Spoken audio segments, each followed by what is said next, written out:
Hello, I'm going to read the chapter Developing Potential from the book The Magic of Love. With winter over, Dadi returned to her home in the hills. Tarini and Veer were sorry to see her go, but consoled themselves with the thought that come next winter, she'll be back to embrace them once again with her loving presence. After Dadi left, life for the family gradually resumed its old routine. One fine spring day, Veer's class went on an excursion to the city planetarium. Upon returning home after the excursion, Veer was unusually pensive and quiet. How was your trip to the planetarium? Dad asked when the family sat down to dinner. Oh, it was awesome, Dad, but Veer's voice dropped. But, Dad prodded. After we came out of the planetarium, I was thinking that the universe is so vast with all those galaxies, solar systems, stars, planets, and amongst them our Earth, so small in comparison. And then I and all that, even tinier than a speck, so insignificant and powerless, Veer ended despondently. Mom and Tarini exchanged glances. Veer, pondering such weighty issues? They smiled fondly at the thought of Veer's growing maturity. Dad too was happily surprised by Veer's thought process. He delighted in unexpected flashes of his children's intelligence. He looked at Veer with pride and said, "A speck, yes, but neither insignificant nor powerless." When Veer looked at him with questioning eyes, he started to explain. "You know the tree in our front yard?" "Yeah," Veer nodded, the question still in his eyes. "Can you imagine that it was once just a tiny seed? Notice how powerful a seed really is. It contains all the properties of a tree and has inherent potential to become one. And you are like that seed. You are a spark of the same energy that has created this whole world. Can you imagine that?" Dad spoke with enthusiasm. Veer immediately became interested, wanting to know more. "It means that like the seed, you also have inherent potential to achieve whatever your heart desires," Dad spoke with aplomb. Dad's enthusiasm was infectious. Veer's eyes shone. Tarini, who had also been listening with interest, now added, "How do we recognize our potential, Dad?" "Your inborn talents, things that you are naturally good at, reflect your potential, as do your deepest desires." Veer perked up.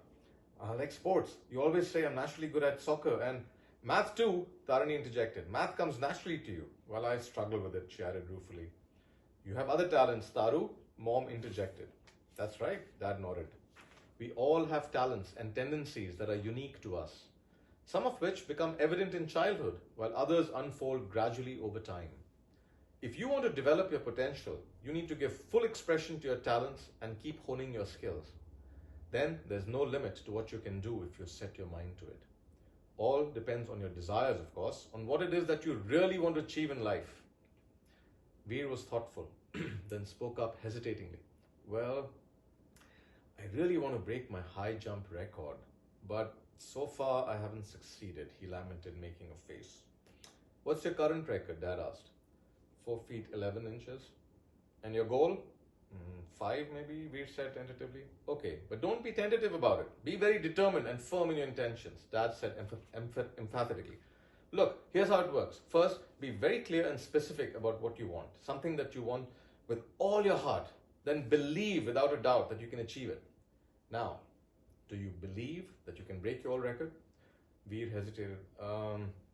It is imperative that you eliminate that doubt," Dad said firmly. "Develop a strong conviction that you will achieve the goal you set for yourself." Both Veer and Tarini asked simultaneously, "How?" "By thinking like a winner," Dad replied. "Start by considering your goal as fait accompli, something that is already achieved and now just needs to be manifested in reality. So, can you imagine yourself jumping 5 feet?"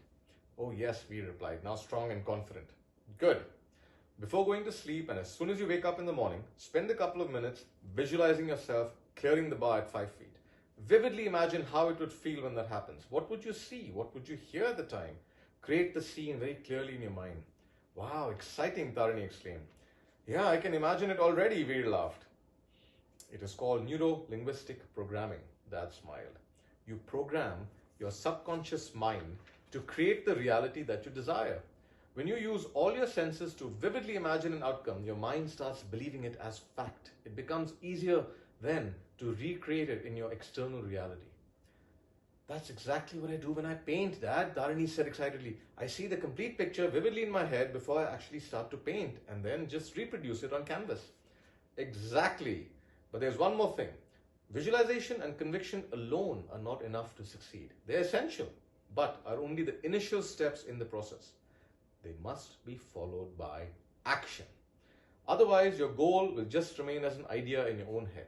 Right action is therefore indispensable, which in your case, my boy, means intense practice.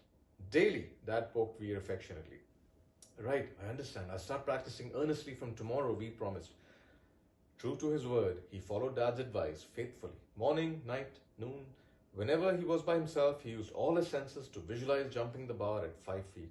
He also remembered Dadi's advice and formulated positive affirmations such as, I easily jump and clear the 5 feet high bar, repeating it silently with intense conviction as often as he could.